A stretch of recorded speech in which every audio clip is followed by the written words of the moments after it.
Hey everyone, welcome to Mika's Corner. So today we're making no-bake strawberry cheesecake. They're actually in the form of cupcakes. So this dish will make around 8. And the fun part about all of this is that it's super easy to make. So here we reach this type of consistency because we really just want the graham crackers to be totally crushed and crumbled so they're finely grinded. So as you can see here, what we've done is we have melted our butter. So here we've taken about 3 tablespoons of butter, and once it's fully melted, we have incorporated it with our graham cracker mixture, and we're just gonna mix it together and press down on it to make it one even consistency. Once we reach a similar consistency to the one in the video, what we're going to be doing is pressing it down gently. You can either use a tablespoon or you can use your fingers to make sure that you pressed it down in the cups. You want to take the cups that you place the graham crackers in and place them in the fridge while you're assembling the rest of the stuff. So now we're moving on to the most exciting part of this adventure, which is strawberry puree. So how do we make this? First things first, we're going to be taking our 2 cups of strawberry.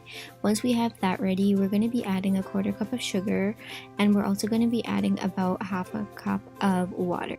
Now the strawberry has actually started to completely boil and it's starting to melt. So what we're gonna do is we're gonna bring our little blender and we're gonna start blending inside the saucepan.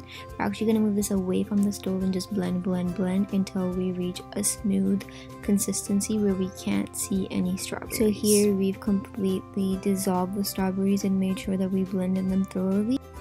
What I'm doing here is whipping up the whipped cream that we set aside earlier in a big bowl and just using my hand mixer to mix it in until soft peaks form. This could usually take about 4 to 5 minutes if you're doing it with a hand mixer.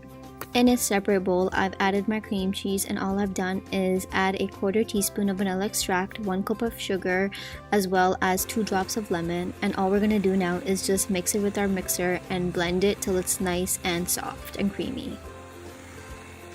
The last step is actually key. What we do is we go back and add our whipped cream into the bowl of the cream cheese that we've just whipped along with our strawberry puree. So usually I suggest taking about 2 cups of the strawberry puree and incorporating it with the cream cheese using the hand blender and just mixing it thoroughly until you get a nice even consistency. In order to assemble the final piece, we are going to take our 1 cup of strawberries and cut them in quarters and place them on top of our base. Then we're going to add about 3 tablespoons of our cream cheese mixture, and voila folks, there you have it. Don't forget to refrigerate this for about 8 hours before serving, and then you can top it off with strawberries or pineapples, whatever you like.